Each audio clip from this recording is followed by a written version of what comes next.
questions, and I'll go first, and Thank you. I have a question about rhetoric, the way that the state uses language. All of you, well, Ms. Sandel, I'm not sure exactly if you guys explore this as well. The issue of the two diligencies, the 3 years of difficulty.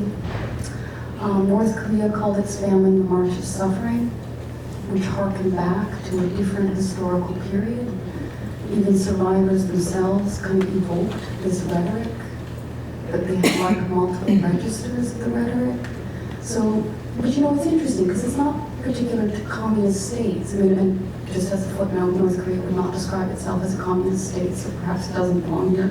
But, you know, the United States, war on terror, you know, it's a very common thing. And it brings to mind Amatera Sen's claim that famines don't occur in free, you know, democratic societies where you have, you know, free speech, where you have the idea to speak, you know, truth to power. Because that was the key thing that I noticed, and I would like to hear from those people who interviewed survivors, that the role of language, the ability to communicate what is in my hearts, you know, what's in my heart to speak about, that was prohibited.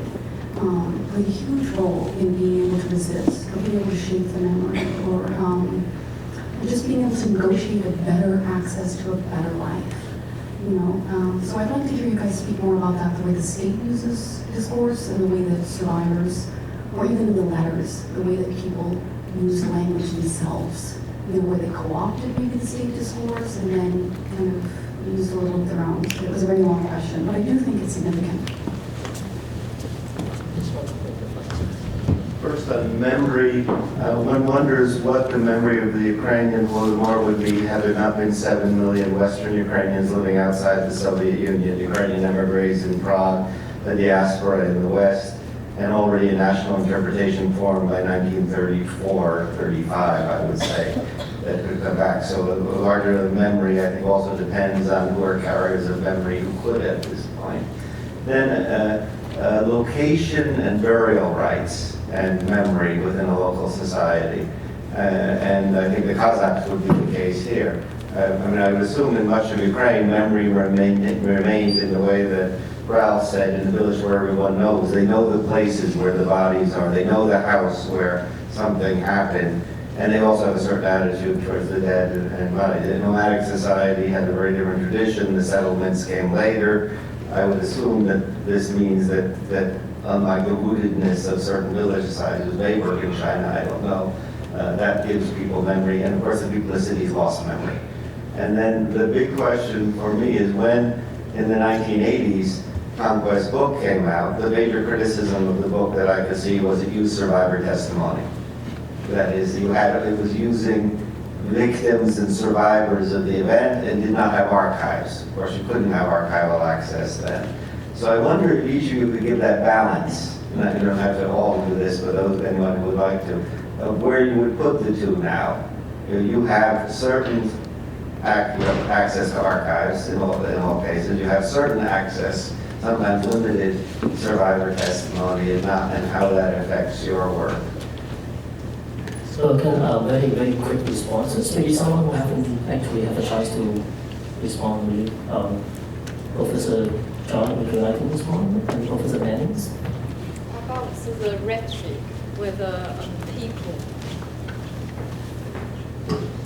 I think Sandra's point about rhetoric, state rhetoric, whether people follow state rhetoric or how do they see it.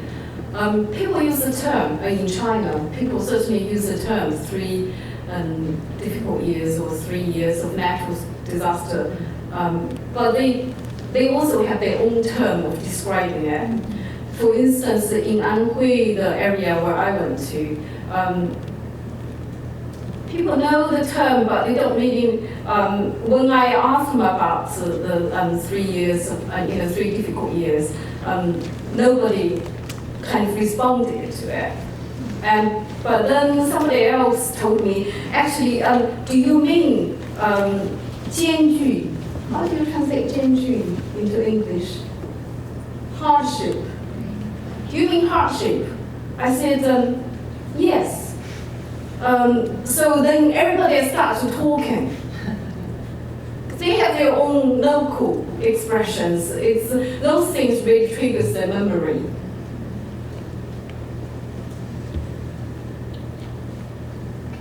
And in everyday discussion, it also comes out.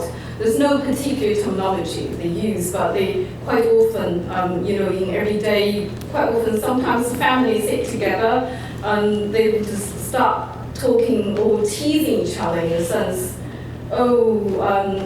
You always had the biggest bow.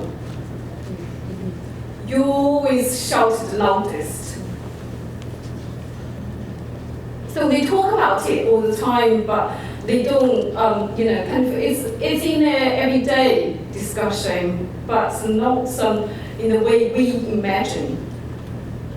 It's not faded away. Even younger people know because they took part in those discussions.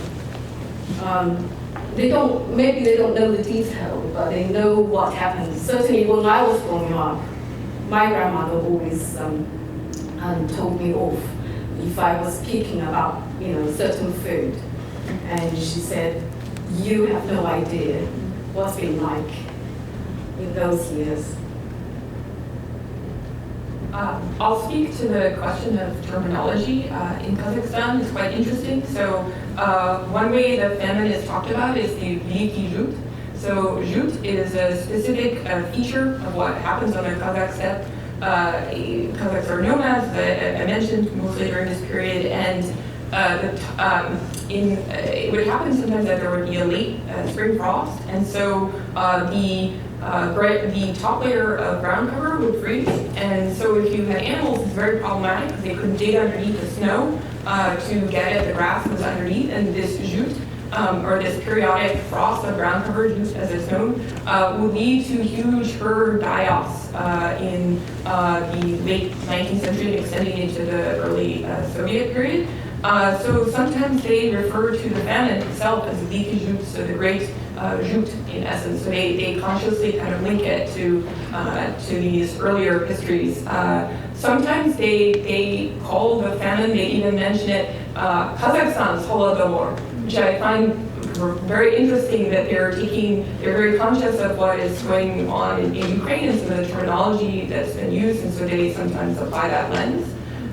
The other way that it's often spoken about is they link it to the Zhenghe invasion, much earlier in Central Asian history. So they talk about it as Aktaban Shuranda. So this moment where basically during the Zhenghe invasion, many Kazakhs were wandering around. It was a time of great hardship and trial.